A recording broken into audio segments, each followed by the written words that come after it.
শনিবার আরামবাগ বন্দর রোডের বাস চালককে বেধড়ক মারধর করার অভিযোগ উঠেছিল পৌরসভার ২ নম্বর ওয়ার্ডের মনসাতলার এক টোটো চালকের বিরুদ্ধে। এবার সেই ঘটনাটি ঘটেছিল মনসাতলা সংলগ্ন এলাকায়। এই ঘটনায় ব্যাপক চাঞ্চল্য ছড়িয়ে পড়ে। ঘটনা প্রসঙ্গে জানা যায়, একটি বাস আরামবাগের দিকে আসছিল এদিন।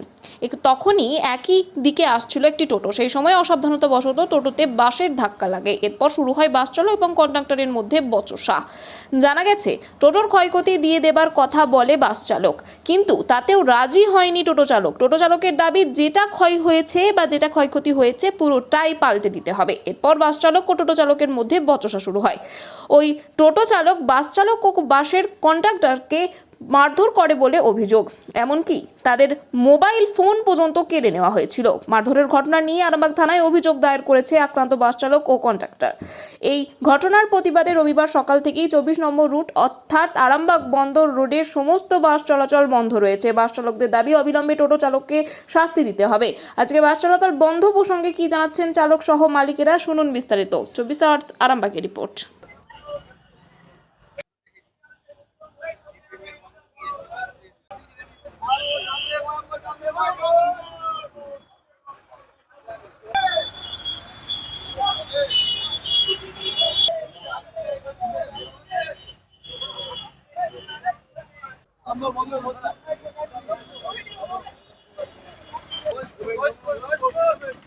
কোথায় যাব? বাস পাচ্ছেন না? বাস পাচ্ছি না। কি কারণে বন্ধ জানতে পেরেছেন? না না, আমরা জানতে পারছি না। আমি আজ হঠাৎ এসেই দেখলাম যে বাস বন্ধ। কোনখান থেকে আসছেন? আমি কড়ুই থেকে আসছি। কোথায় মানে কাজের সময় আত্মীয় বাড়ি যাচ্ছেন? হ্যাঁ, আত্মীয় বাড়ি যাচ্ছি। বেরিয়ে দেখুন না এরকম হেনস্থা, কিছু বুঝতে পারছি না। আগে থেকে জানলে তার একটা ব্যবস্থা হয়, হঠাৎ এসে এরকম খুবই অসুবিধা হচ্ছে। কি জন্য হয়েছে সেটাও জানছি না। কত টাকা ভাড়া বলছে? বলছে তো অনেক, কত? 100 টাকা? ১০০ টাকা। এই যে বাস বন্ধ হয়ে গেছে হঠাৎ করে, কালকে উচ্চ মাধ্যমিক পরীক্ষা, হ্যাঁ, ছাত্রছাত্রীদের কতটা অসুবিধা হতে পারে? সে তো বিরাট অসুবিধা, সে তো বুঝতেই পারছেন যে কিরকম একটা অসুবিধা হবে। কি জন্য যে বন্ধ হয়েছে জানি না, খুবই খারাপ একটা মানুষের বিরাট ভোগান্তি। যাবো বন্দর, বাস তো এখানে একদম পাওয়া যাচ্ছে না, বাস নেই, বাস তুলে নিয়েছে, কি হয়েছে এরাই জানে।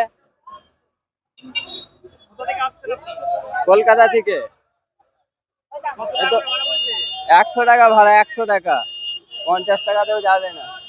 এমনি কত ভাড়া? এমনি তো 25 টাকা ভাড়া নেয়। এই যে বাস বন্ধ, কাল উচ্চ মাধ্যমিক পরীক্ষা, ছাত্রছাত্রীদের কি অসুবিধা হবে বাস বন্ধের জন্য? সে তো অবশ্যই, ছাত্র ছাত্রীদের, পাবলিকদের সবেরই তো অসুবিধা হচ্ছে। কি কারণে বলতে, যেটা প্যাসেঞ্জার মুখে শুনতে পেলাম যে মারপিট হয়েছে। ড্রাইভার, টোটো ড্রাইভার, বাসের ড্রাইভার না? হ্যাঁ। কেমন আপনার যাত্রী পাচ্ছেন আজকে? যাত্রী তো ঠিক আছে, কেন আমরা তো সোশ্যাল ওয়ার্কার্স, ঠিক আছে। যাত্রী সাধারণের মানে পৌঁছে দেওয়ার দায়িত্বটাই আমাদের কাজ। হয়তো ভাড়া কোনোটায় পাচ্ছি ভালো মতন, কোনোটায় কম হচ্ছে, এরকম করে মানে যাত্রী সাধারণকে পৌঁছে দিচ্ছি বাড়িতে। সকাল থেকে কটা ঠিক হয়েছে? সকাল থেকে এইমাত্র একটা। ২৪ নম্বরের ওখানে কোন কোন জায়গায় মানুষজন বেশি যাচ্ছে রোডটাই? বেশি ধরুন না, ডোঙ্গল, গৌরাটি, চৌমাথা, রামপ্রসাদ। কেমন ভাড়া নিচ্ছেন? ভাড়া হয়তো লোক অনুযায়ী, যদি 6 জন করে হয় 60 টাকা, 70 টাকা একজনের। টোটোতে কজন করে যাচ্ছে? টোটো 5 জন। না, টোটোতে 7 জন আছে। এটা অটো, এটা টোটো না, এটা অটো। আর অটোতে কজন নিচ্ছেন? হ্যাঁ, অটোতে কজন করে নিচ্ছেন? অটো 5 জন। কি নাম আপনার? শেখর চ্যাটার্জি। করবো বলতে এখন আমরা টোটোয় যাচ্ছি, দেখতে পাচ্ছেন। আমরা এখন আরামবাগ পিএস এর উদ্দেশ্যে রওনা দিচ্ছি। প্রক্রিয়া কতদূর আগিয়েছে জানার জন্য আমরা আইসি সাহেবের সঙ্গে আজ বসবো। কারণ মাধ্যমিক উচ্চ মাধ্যমিক পরীক্ষা নিয়ে সব থেকে বেশি উদ্বিগ্ন আমরা বাস মালিকরা। যদি সমস্যার সমাধান হয়ে যায়, কাল থেকে বাস চলবে। না হলে এখন দেখা যায় কর্মীরা বাস না চালালে আমাদের তো কিছু করার নেই। তারা অনড় আছে তাদের সিদ্ধান্তে। তারা দোষীর মানে উপযুক্ত শাস্তির দাবি, তাদের অন্য কোনো দাবি নেই। যদি দোষী উপযুক্ত শাস্তি পায়, কাল থেকেই গাড়ি আবার আগের প্রক্রিয়াতেই চলবে। Madhumita Bhattacharya, Arambagh bus minibus operators welfare অ্যাসোসিয়েশনের সেক্রেটারি। সন্তানের পরে মন বসছে না, প্রচুর পরিশ্রম করে আপনি আশানুরূপ পারিশ্রমিক পাচ্ছেন না, যার ফলে আর্থিক সংকট আপনার জীবনে দুঃখ এবং চাপের ছায়া ফেলেছে। দেনার ভারে জর্জরিত স্বামী স্ত্রীর মধ্যে প্রতিনিয়ত ভুল বোঝাবুঝি বেড়েই চলেছে। নতুন বাড়ি কিনেছেন, কিন্তু সেই স্বপ্নের বাড়িটা যেন আরো দুর্ভোগ নিয়ে এসছে আপনার জীবনে। আপনি ভাবছেন সস্তায় পাওয়া বাড়িটা নেওয়াটাই কি সঠিক সিদ্ধান্ত ছিল?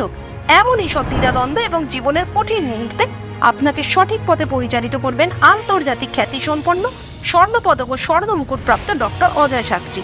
তিনি শুধু আপনাকে পথই দেখাবেন না, আপনার জীবনে সত্যিকারের সুখ, শান্তি, ঐশ্বর্য, অর্থ যেন সঠিক সময় আপনার কাছে পৌঁছে দেয় সেই দায়িত্বও নেবেন। তাঁর অভিজ্ঞতা এবং জ্ঞানের আলোতে আপনার জীবন হয়ে উঠতে পারে নিরুদ্বেগ ও সমৃদ্ধির পথে ধাবমান। তাই আর দেরি নয়, স্ক্রিনে দেওয়া নাম্বারে এখনই ফোন করে ডক্টর অজয় শাস্ত্রীর সাথে যোগাযোগ করুন। কে জানেন, হয়তো একটিমাত্র ফোনই আপনার জীবনকে বদলে দিতে পারে।